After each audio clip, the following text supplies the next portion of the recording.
જય શ્રી કૃષ્ણ દર્શક મિત્રો, હું આચાર્ય દુર્ગાપ્રસાદ શાસ્ત્રી આપ સૌનું સ્વાગત કરું છું આપના રાશિફળ કાર્યક્રમની અંદર. અહીં આપણે વિવિધ રાશિઓની વાત કરીશું, રાશિફળની વાત કરીશું, ગ્રહોના પરિવર્તનની વાત હોય છે, સાથે સાથે તમારા માટે જીવનમાં ઉપયોગી ટિપ્સ તો હોય જ છે.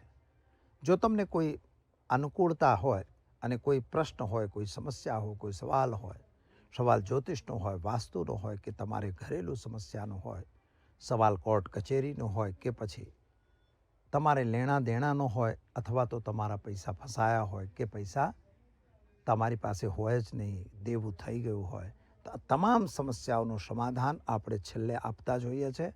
એટલે પ્રોગ્રામ તમારે છેલ્લે સુધી મિત્રો જોવું પડે. તો ચાલો આપણે પહેલાં શરૂ કરીશું આજનું પંચાંગ.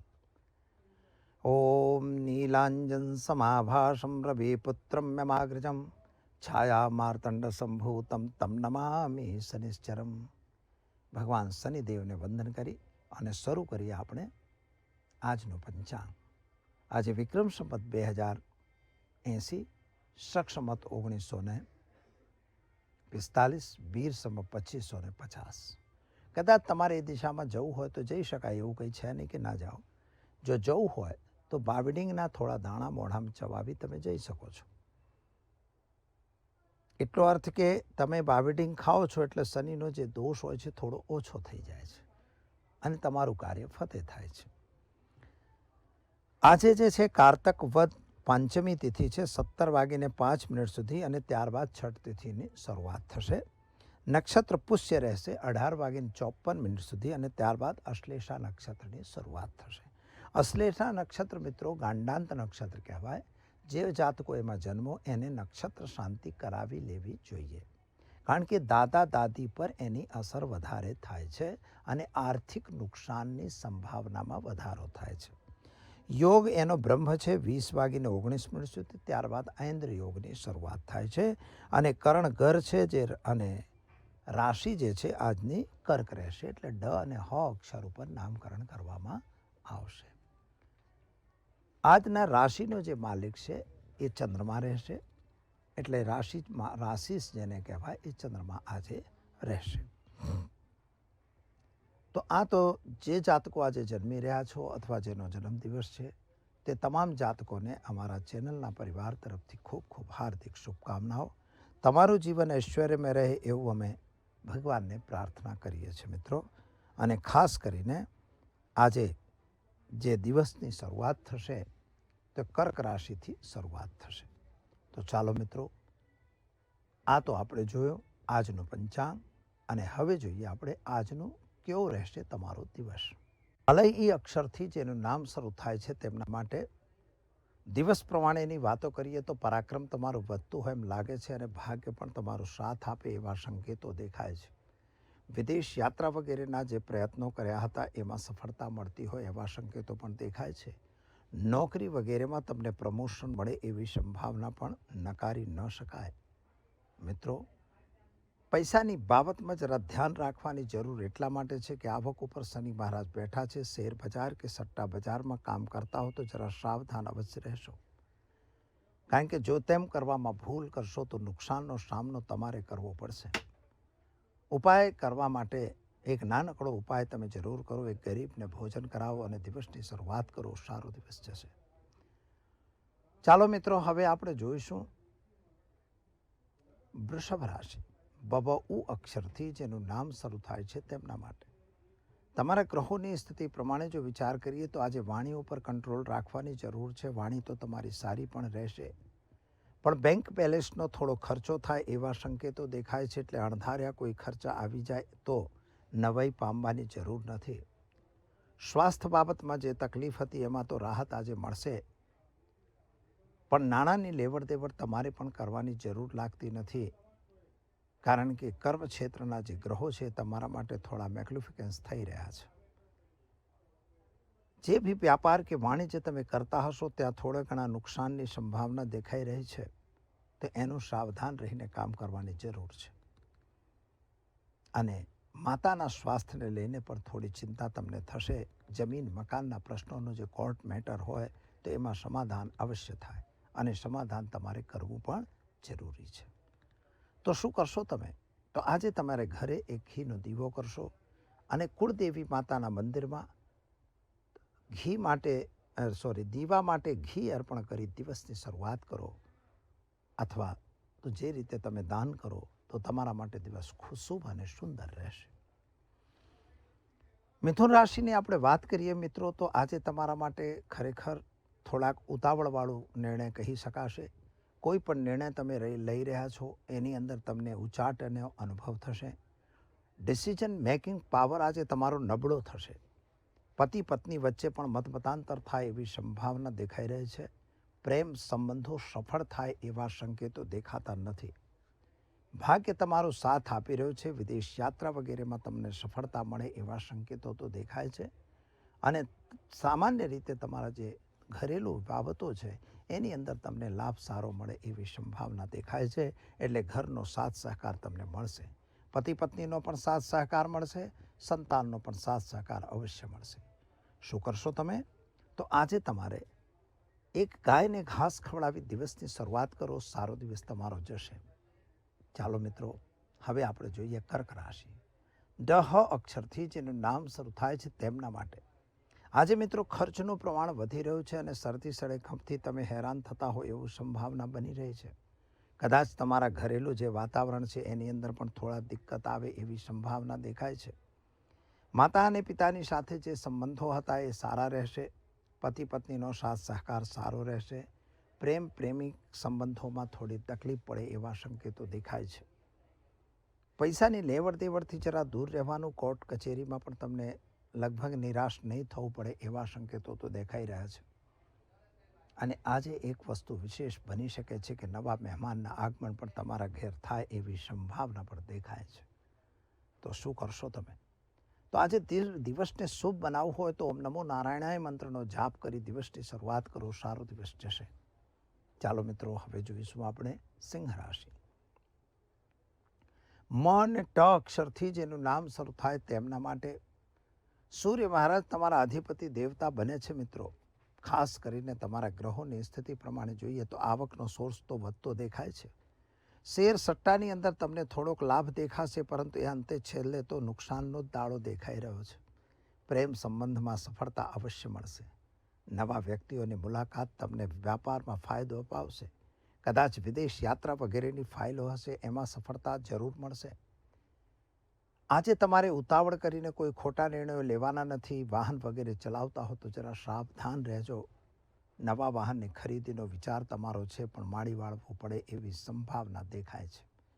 હા, એક વસ્તુ આજે બની શકે છે કે સવારથી જ તમે જે પ્લાનિંગ કરી રહ્યા હો અથવા 4 દિવસ અઠવાડિયેથી તમારું પ્લાનિંગ ચાલતું હતું એ પ્લાનિંગ આજે બંધ થાય એવી સંભાવના છે. એમાં કંઈક મિસ્ટેક થશે. તો શું કરશો તમે? તો દિવસને વધારે શુભ બનાવવું હોય તો એ ગરીબને ભોજન કરાવી દિવસની શરૂઆત કરો. સારો દિવસ જશે. તો ચાલો મિત્રો, હવે આપણે જોઈશું કન્યા રાશિ.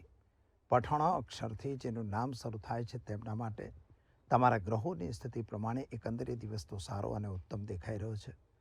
નવા માણસોનો સંબંધ બી સારો દેખાય છે. યાત્રા પ્રવાસનો યોગ પણ તમારો બને છે. ખોટા માણસો તમારી પાસે ભટકાય એવી સંભાવના પણ બને છે. આજે તમને કંઈક નુકસાન થાય એવા દિવસો પણ દેખાય છે. શેર બજાર વગેરેથી તમારે પણ દૂર રહેવાની જરૂર છે મિત્રો. અને ખાસ કરીને જો તમને કોઈ ખોટી સલાહ આપી તમને ખોટા રસ્તે લઈ જતો હોય તો સાચવીને કામ કરવું જરૂરી છે. શું કરશો? તો દિવસને વધારે ઉત્તમ બનાવવું હોય તો તમારે આજે એક ગરીબને વસ્ત્રદાન આપી દિવસની શરૂઆત કરો. સારો દિવસ જશે. ચાલો મિત્રો, હવે જોઈશું આપણે તુલા રાશિ. રત અક્ષરથી જેનું નામ શરૂ થાય છે તેમના માટે તમારા માટે દિવસ તો ઉત્તમ અને સારો છે. નવા વ્યક્તિઓની મુલાકાત પણ તમારા માટે ઉત્તમ રહેશે. નાણાંની લેવડ દેવડ કરતા હો તો જરા દૂર રહેજો. આજના તારીખે કદાચ તમારા ઘરે નવા મહેમાનના આગમન પણ દેખાઈ રહ્યું છે. ભાગીદારો સાથે થોડા મતમતાંતરની સંભાવના દેખાય છે. અને કદાચ પ્રમોશન વગેરે પણ નોકરીમાં મળી શકે. અગર નોકરી નથી તો નવી નોકરી મળવાના ચાન્સ દેખાય છે. એટલે થોડું સાવધાન રહીને કામ કરી લેવું. આજે શું કરવું? તો મિત્રો, દેવું કરવાથી દૂર રહેવાની જરૂર છે. અને વ્યસનમાં જો હો તો વ્યસનથી જરૂર દૂર રહેજો, કારણ કે એ તમારા માટે નુકસાનનું કારણ બની શકે છે. આજે ઉપાય તરીકે તમારે ઓમ નમઃ શિવાય મંત્રનો જપ કરો. ભગવાન શિવ પર જળાભિષેક કરી દિવસની શરૂઆત કરો. સારો દિવસ જશે. ચાલો મિત્રો હવે જોઈએ આપણે વૃશ્ચિક રાશિ. ન અને ય અક્ષરથી જેનું નામ શરૂ થાય છે તેમના માટે તમારા માટે મનની ઈચ્છાઓ પૂર્ણ કરવા માટે તમે તલપાપડ થઈ રહ્યા છો, પરંતુ એ કામ પૂરું થતું હોય એવું લાગતું નથી. તમારા વિરોધી લોકો તમારા માટે થોડા અડચણરૂપ બનતા હોય એવું દેખાય છે. પણ મિત્રો યાદ રાખો કે કોઈ પણ ખોટું કામ અથવા ખોટું પગલું અથવા ખોટું બોલવું, જુઠ્ઠું બોલીને કોઈ કામ કરવાની જરૂર નથી. કોર્ટ કચેરીની અંદર તમને થોડા નુકસાનની સંભાવના પણ દેખાય છે. સંતાન પ્રાપ્તિનો યોગ દેખાશે, પરંતુ સંતાન અંગેની જે ચિંતા છે એ હજી બી યથાવત રહેશે. એના કેરિયર વગેરેને લઈને તમે થોડા ચિંતાતુર હોય એવા સંકેતો દેખાઈ રહ્યા છે. લગ્ન વગેરેની વાતો તમારી રોકાઈ ગયેલી એ પાછી ચાલુ થાય એવા સંકેતો પણ દેખાય છે. શું કરશો તમે? તો આજે તમારે ઘરે ઘીનો દીવો કરશો અને ફળનું દાન હનુમાન મંદિરમાં કરી દિવસની શરૂઆત કરો. સારો દિવસ જશે. ચાલો મિત્રો હવે જોઈશું આપણે ધન રાશિ. ભળ અક્ષરથી જેનું નામ શરૂ થાય છે તેમના માટે તમારા ગ્રહો અને ગોચરની સ્થિતિ પ્રમાણે સમય એકદમ સારો અને ઉત્તમ છે.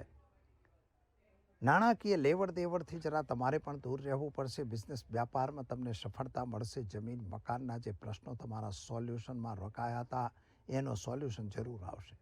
આજે કોઈક અણધારી આવક થાય એવા સંકેતો પણ તમને દેખાઈ રહ્યા છે, પરંતુ મિત્રો લાલચમાં આવી જઈ કોઈ ખોટા કામમાં પડવાની જરૂર નથી, કારણ કે કોર્ટ કચેરી મેટર પણ તમારી સાથે આજે બની શકે એવી સંભાવના દેખાય છે. શું કરશો તમે? તો આજે તમારે નાણાંની લેવડ દેવડ કરવાની નથી. વ્યસનથી દૂર રહેવું, એટલે દારૂ છે, માંસ છે, જુગાર છે, એનાથી તમારે દૂર રહેવાની જરૂર છે. જો તેમ કરવામાં તમે સફળ થઈ જશો તો તમારો દિવસ ઉત્તમ અને સારો જશે. ઉપાય તરીકે આજે તમારે ગાયને ચણાની દાળ, ગોળ, રોટલી ખવડાવી દિવસની શરૂઆત કરો. સારો દિવસ જશે. ચાલો મિત્રો હવે જોઈએ આપણે મકર રાશિ. ખ જ અક્ષરથી જેનું નામ શરૂ થાય છે તેમના માટે તમારામાં મિત્રો દેવા વધવાની સંભાવના દેખાઈ રહી છે. દેવું વધે નહીં એની કાળજી તમારે લેવી પડશે. જો તમે દેવું વધારી રહ્યા છો તો તમારા માટે નુકસાનનું કારણ બની શકે છે. ખાસ કરીને તમારે યાત્રા પ્રવાસનો યોગ તો તમારો પણ બની રહ્યો છે. નાણાકીય વ્યવહારોથી જરા દૂર રહેવાની જરૂર છે. જે લોકોએ પૈસા લીધા છે તમને પાછા આપે એવી કોઈ સંભાવના દેખાતી નથી, માટે તમારે કોઈ ખોટા વાદ વિવાદમાં પડવાની જરૂર લાગતી નથી. આજની તારીખે તમારે ઘરે એક ઘીનો દીવો કરો અને ઓમ નમઃ શિવાય મંત્રનો જાપ કરી ભગવાન શિવના મંદિરમાં ફળનું દાન કરી દિવસની શરૂઆત કરો. સારામાં સારો દિવસ તમારો જશે. ચાલો મિત્રો હવે જોઈશું આપણે કુંભ રાશિ. શ અક્ષરથી જેનું નામ શરૂ થાય છે તેમના માટે તમારા ગ્રહોની સ્થિતિ એકંદરે સારી અને ઉત્તમ છે. ધંધાદારી વ્યક્તિઓ માટે પણ સમય સારો અને ઉત્તમ છે. તથાકથિત કોઈ માણસોની સાથે તમારા વ્યવહારો સંબંધો સારા થઈ શકે છે. પ્રેમ સંબંધોમાં પણ સફળતા મળશે. પતિ પત્ની વચ્ચેના જે ક્લેશ ચાલી રહ્યા છે ક્લેશમાં પણ રાહત મળે એવા સંકેતો દેખાય છે. હા, સંતાનના કેરિયરને લઈને થોડી ચિંતા તમને જરૂર છે. જમીન મકાનના પ્રશ્નોનો સોલ્યુશન આવશે. શું કરશો તમે? તો આજે ઓમ નમઃ શિવાય મંત્રનો જાપ કરો. ભગવાન શિવના મંદિરમાં જળાભિષેક કરી દિવસની શરૂઆત કરો. સારો દિવસ જશે. ચાલો મિત્રો હવે આપણે જોઈશું મીન રાશિ. ધ અક્ષરથી જેનું નામ શરૂ થાય છે તેમના માટે તમારા ગ્રહોની સ્થિતિ એકંદરે સારી અને ઉત્તમ છે. ધંધાદારી વ્યક્તિઓ માટે પણ સમય સારો છે. નાણાકીય વ્યવહારો જો તમે કરતા હો તો એનાથી જરા સાવધાન જરૂર રહેજો. કોઈ ખોટા માણસો તમને ભટકાય તો એનાથી પણ દૂર રહેવાની જરૂર છે. અને કામ ખાસ કરીને તમારે આજે કોઈ નવા વ્યક્તિઓની સાથે કોઈ ધંધો કે વ્યાપાર કરતા હો તો એની ગુણ દોષોનું ચકાસણી જરૂર કરજો. પૈસાની લેવડ દેવડથી મિત્રો દૂર રહેજો. શેર બજાર વગેરેમાં પણ નુકસાનની સંભાવના દેખાઈ રહી છે, માટે એનાથી પણ દૂર રહેવાની જરૂર છે. આજે વ્યસનથી પણ દૂર રહેજો અને ખાસ કરીને સંતાન અંગેની ચિંતા થાય છે, માટે આજે તમારે એક નાનકડો ઉપાય કરવાનો. ઓમ ક્લીમ કૃષ્ણાય નમઃ મંત્રનો જાપ કરી અને ભગવાન કૃષ્ણના મંદિરમાં અથવા તો ભગવાન રામના મંદિરમાં કે વિષ્ણુના મંદિરમાં આજે તમારે ફળનું દાન આપી દિવસની શરૂઆત કરો. સારો દિવસ જશે. તો દર્શક મિત્રો, આ તો આપણે જોયું આજનું રાશિફળ. ચાલો હવે જોઈ લઈએ આપણે આજના ટીપ વિશે, એટલે કે આજની તમારા સમસ્યાનું એક સમાધાન. આજે સમસ્યાનું જે સમાધાન કરવાનું છે એ આપણે જોઈ લઈએ. અને એ સમસ્યાનું સમાધાન જે છે તો ગાંડાંત નક્ષત્રોની વાત કરીએ. મિત્રો, સામાન્ય રીતે મૂળ નક્ષત્ર, જ્યેષ્ઠા નક્ષત્ર, અશ્લેષા નક્ષત્ર અને રેવતી નક્ષત્ર અને અશ્વિનીનું પહેલું ચરણ, આ નક્ષત્રો જે છે કાયદેસરના ગાંડાંત નક્ષત્રો કહેવાય. રેવતી નક્ષત્રમાં જન્મ લેવું હોય એટલે જન્મ થાય તો પણ જનન શાંતિ કરાવવી જોઈએ. અશ્લેષામાં થાય તો પણ અશ્વિનીનો પહેલો ચરણ, બીજું ત્રીજું ચોથું ચરણ એ કામનું નથી, એટલે એમાં એ ગાંડાંત યોગ લાગતો નથી. મઘા નક્ષત્ર પણ આમ ખરાબ જ કહેવાય છે અને પણ એટલો બધો ખરાબ ન કહેવાય, પરંતુ સૌથી વધારે ખરાબ જે નક્ષત્ર છે એ મૂળ નક્ષત્ર કહેવાય. કારણ કે મૂળ નક્ષત્રનો જે સ્વામી છે એ કેતુ હોય છે. અશ્લેષા નક્ષત્રનો મંગળ હોય છે. એટલે નીચ ગ્રહો જેના સ્વામી છે એ નક્ષત્રો આપણા માટે નુકસાનકારક કહેવાય. આ નક્ષત્રોનું પૂજન, આમાં દરેક નક્ષત્ર આપણા જે શાસ્ત્રમાં બતાવેલું છે એ પ્રમાણે 4 નક્ષત્રોની વાત થાય છે. 4 ચરણની, ચાર નક્ષત્રની. નક્ષત્ર તો 27 છે. એ અશ્વિનીથી શરૂ થાય, અશ્વિની, ભરણી, કૃતિકા, રોહિણી અને છેલ્લે રેવતી નક્ષત્ર છેલ્લું નક્ષત્ર આવે છે. રેવતી નક્ષત્રનો જે છેલ્લો ચરણ હોય અને અશ્લેષાનું પહેલું ચરણ એ આપણા ગાંડાંત નક્ષત્રની અંદર એને આપણે ગણીએ જ છે. એટલે જે ખરાબ નક્ષત્રોમાં ગણવામાં આવે છે. લોકો ઘણી વખત કહેતા હોય છે કે ભાઈ મૂળમાં જન્મ્યો છે એટલે મૂળની શાંતિ કરાવી લો. મૂળની શાંતિ પણ તમે કરાવી શકો છો. અશ્લેષા હોય તો પણ શાંતિ કરાવો, પછી તમારે જ્યેષ્ઠા હોય તો પણ કરાવો. આ 3 નક્ષત્રો મેન હોય છે. પછી જે છે તો રેવતી એ સામાન્ય થોડો ઓછો નબળો કહેવાય, પણ તોય ગાંડાંત તો છે જ. અને મઘા નક્ષત્ર પણ ગાંડાંતમાં જ ગણીએ છે. એટલે આમ 4 ને 5, આમ તો 6 નક્ષત્ર આવી ગયા. એટલે એ રીતે નક્ષત્રો ખરાબ કહેવાય છે. નક્ષત્રની શાંતિ કરાવવી કેમ? તો આ તમામને 4 ચરણ હોય છે. જે પહેલું ચરણ હોય મિત્રો પોતાના શરીરનું હોય. બીજું ચરણ જે આવે એ તમારા માતા પિતાનું હોય. ત્રીજું ચરણ તમારી આર્થિક સ્થિતિ હોય અને ચોથું ચરણ જે છે એ તમારા દાદા દાદી પર હોય. કોને નુકસાન ક્યાં કરશે એ તમે આના પરથી નક્કી કરી શકો. દાખલા તરીકે પહેલું ચરણ છે તો એ તમારા શરીર ઉપર જ આવે. બીજું ચરણ જે છે એ તમારા માતા પિતા ઉપર જાય. ત્રીજું ચરણ જે છે એ તમારા ધન સંપત્તિ મિલકત પર જાય. અને ચોથું ચરણ જે છે એ ખરેખર તમારા પરદાદા પર જાય, એટલે દાદાઓ ઉપર જાય. એટલા માટે આની શાંતિ કરાવવાની છે કે ભાઈ આ રીતે નુકસાન કરે, કોને કંઈક ક્યાંક ને ક્યાંક તો અડતું જ હોય છે અને એ તમને લાભ દેખાય જ કે આવું બધું થયું છે. શાંતિ માટે એમાં એવો નિયમ છે કે 27 કૂવાનું પાણી, 27 ગામની માટી, 27 પ્રકાર કાંકડા અને 27 જગ્યાનું એવું બધું લઈ આવવાનું હોય છે. એની અંદર મળે છે, બધું પર્યાપ્ત હોય છે. જે લોકો કરાવતા હોય છે એમની જોડે હોય જ. 27 કૂવાનું પાણી ખાસ જરૂર છે. 27 નદી, એટલે નદી ગંગાજળનું લઈ લીધું, એમાં 27 નદીઓ મળી જ જાય છે નાની નાની. કોઈ બી નદી લેશો એટલે મળી જશે. એટલે નદીનું પાણી એ મળી જાય. પછી તમારે 27 વનસ્પતિ લાવવાની હોય છે. 27 વનસ્પતિ શેની હોય છે? નક્ષત્રોની જ વનસ્પતિઓ છે. દરેકે દરેકની અલગ અલગ વનસ્પતિઓ છે. એના ઉપર એક દિવસ હું તમને એની માહિતી પણ આપીશ. એટલે એ નક્ષત્રો બધી લઈ આવવાની, મહામૃત્યુંજય વગેરેને જાપ કરવાના, તમારા જે નક્ષત્રો છે એના મંત્રોના જાપ કરવાના, નક્ષત્રોનું સ્થાપન કરી અને પૂજન કરવાનું. પૂજન કરાયા પછી હવન વગેરે કરવાનું. એને બધા નક્ષત્રોના હવન ને મહામૃત્યુંજયનું હવન એ બધું કરવાનું. ત્યારબાદ એટલે ગાયમાંથી પ્રસવ કરાવવાનું. આવું મનાય છે કે ગાયના મોઢામાંથી બાળકને કાઢવાનું. એટલે માતા જે હોય એની પાસે ગાયનું મોઢું એમ માનીને ગાયના મોઢામાંથી કઢાવવામાં આવે છે. એટલે ગાયને અડાડી દીધું તો એમ માની લઈએ છીએ આપણે કે ગાય આપણને આપી દીધું એમ. ઘણી વખત મૂળ જેવા નક્ષત્રમાં લોકો જન્મ લે એટલે એને બહાર નાખી દે છે કે જ્યાં સુધી એટલે એની ફઈ કે કોઈ ઉપાડીને લઈ આવે પછી એને આપી દે. આવું બી એક ટોટકો છે. એવું કરવાથી બી સારું હોય છે એવું કહે છે લોકો અને આપણે જોઈએ છે. તો આ જે પરંપરાઓ આપણી ચાલી રહી છે એનો સ્વીકાર આપણે કરવો જોઈએ અને આ નક્ષત્રોની શાંતિ અવશ્ય કરાવવી જોઈએ. તમારા પણ નક્ષત્રો કદાચ ખરાબ હોય તો એને વિધાન અવશ્ય કરાવી લેવું જોઈએ. તો મિત્રો, આ તો આપણે જોયું કે જનન શાંતિ કેવી રીતે કરવી, અને એ જનન શાંતિ કરાયા પછી એને 27 કૂવાનું જે પાણી બન્યું હોય એમાંથી માતા પિતા અને બાળકને નવડાવવામાં આવે છે. થોડું ઊનું કરીને અત્યારે અભિષેક અમે લોકો તો કરીએ જ છે, એટલે અભિષેક કરાવી દેવાય ચાલે.